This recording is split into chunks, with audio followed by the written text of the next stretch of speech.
All right, it's exercise time.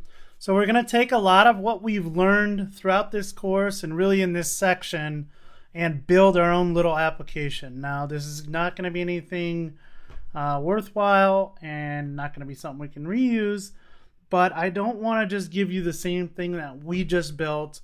And we're going to be building a production style application later in this course. So for now, this is just a simple exercise to get you hands on. I want you to do this from scratch on your own and walk through the steps. And if you have questions, please let us know. So what we're going to do here is we're going to be building we've been tasked with building a new application called JBlog. This is going to be a place where we can write articles about all the cool stuff we're learning in JHipster. We're going to create a very basic application here, but there are going to be some requirements. So to pass this exercise, you must meet all of the requirements below. So you're going to start out and create a new application from scratch. We're going to name it JBlog. You're going to want to use an H2 with disk-based persistence and Angular 4. A bonus for that is quickly open IntelliJ from the command line. Navigation and footer. So we're going to basically open the application and make some changes to it. We're going to remove the version number next to the application name. Replace with the subtitle a blog dedicated to JHipster. You can use the existing CSS class for that. Update the footer text to a blog dedicated to JHipster. There's a tip there for working with Angular in development. We talked about this a little bit in one of the lessons in this section, so you should be familiar with what you need there to make those changes.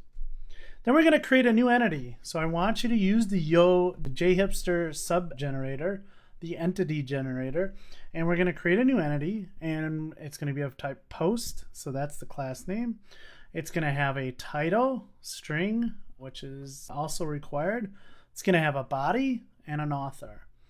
We're going to have no relationships, and we're just going to use the entity directly. I don't want to complicate things by maybe adding in like some type of author relationship there. We'll get to that, but for now, let's just keep it simple. And we'll just generate a separate service class with no pagination. Then we're going to have a user registration. I want you to go in, and when you launch the application, I want you to register a new user for yourself, activate that user using the administrator. We're going to log in with your user and create some posts. So I want you to create 2 to 3 posts with a good title, an actual body, find some text on the internet to paste in there. And then as a bonus, create some posts with HTML in the body. And then I want you to look at it and go and ask yourself, does the HTML seem like it's displaying correctly? If not, do some looking around and see if there's a way to fix that. I'll give you a little hint. This is an Angular directive that will fix that. So go ahead and look around for that and see if you can figure out how to fix that.